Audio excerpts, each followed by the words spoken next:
Satan doesn't exist. And thank you for asking why I don't think Satan exists. And I will approach this both intellectually, historically, as well as emotionally. So, first, historically, why does Satan not exist? Simply because your Bible relates to a being in the story of Job as Satan. And in your New Testament, it was picked up to utilize the term Satan to mean the adversary that was against God. It doesn't necessarily historically compute. And the reason why it doesn't is because the word Satan, which is originally a Sumerian word, which the Sumerian people came long before the Israelites came about. The earliest known idea of an Israelite isn't until around 1200 BCE. So Israelites possibly could have existed in the 1400s or 1300s and then finally being mentioned in the 1200 BCE. But the Sumerians who existed more around the 6000 BCE already had a term Satan. Now, to the Sumerians, their language is not part of the Semitic language. So when the Sumerians who used the word Satan, it meant administrator over the earth to them in their language. And that administrator over the earth was Enlil, who was the son of Anu. And Anu was the king of Nibiru, according to their story.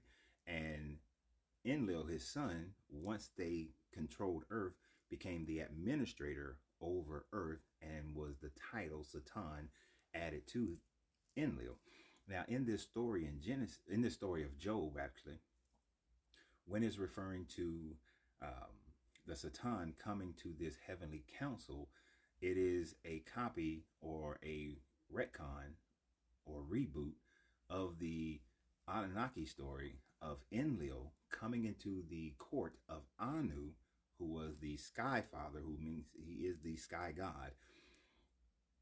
And then their heavenly council begins, because according to your Christian or Jewish belief, the devil or Satan can't be in the devil, more in Christian belief, I should say, the devil can't be in the presence of this God of good and be in heaven, because according to the Enochian story, he was kicked out of heaven and never to return, and then eventually thrown into this lake of fire.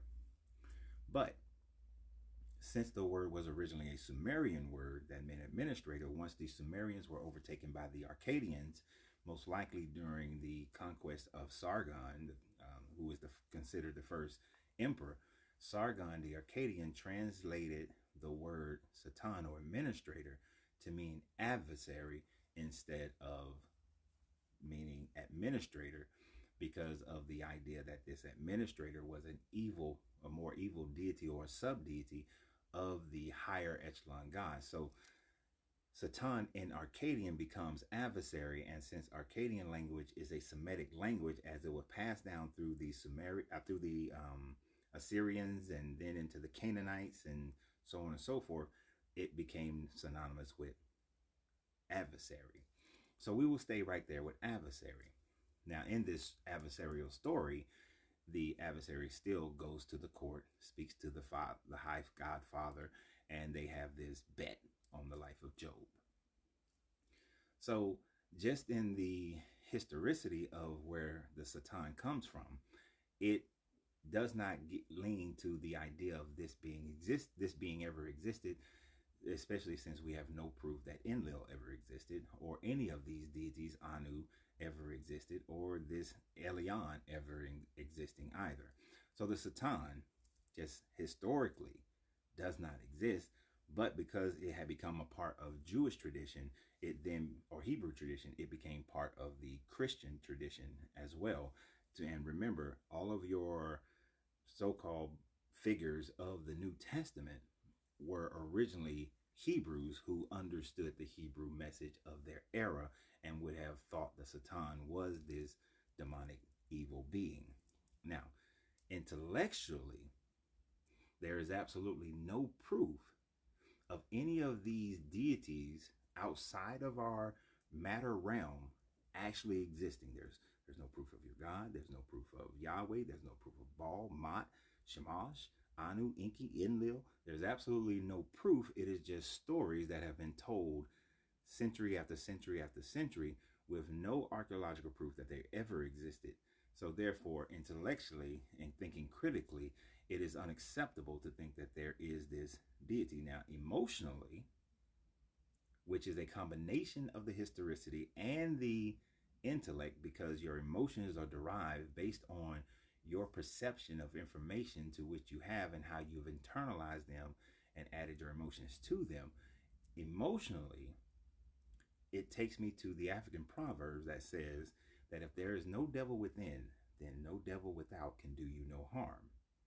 Meaning that if there is any indicator of an being that is evil or has this duality, because all things in the universe have duality, then it would be the good in you versus the devil in you, or versus the Satan in you, the adversary in you.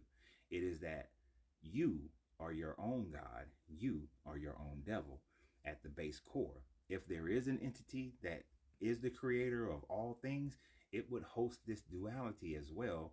And since you may believe, because I don't know, you may believe that all man are created in the image of this creator, then just as we have that duality of good and evil in us, and we vibrate on different levels of the scale of morality or of this good and evil, then so does this created being.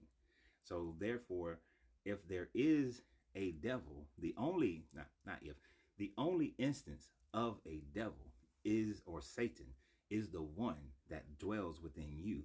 It is the negative portions of your brain, the negative thoughts that you have, the negative actions that you take. It is your negative emotions that you exhibit. That would be the only adversary that could possibly exist, because it is adversarial against whatever is for your betterment. So when you do things that you know will negatively affect you or those around you, it is the adversary in you, the negative in you, that is causing your actions or your words or your thoughts to impact yourself or those around you. It is not an outside deity, but it is the inside deity that creates this. And you cannot have a good nature without the acknowledgement that there is also a negative or a bad nature that exists both within you and everyone else. But since there is no proof of a deity outside of yourself, then there can be no proof of a negative deity. So let me rephrase that. If there's no proof of a good deity outside of yourself, then there is no proof of a negative deity outside of yourself. So therefore, if you cannot prove one, then you cannot prove the other. But the only ones that you can see is the one that is within you.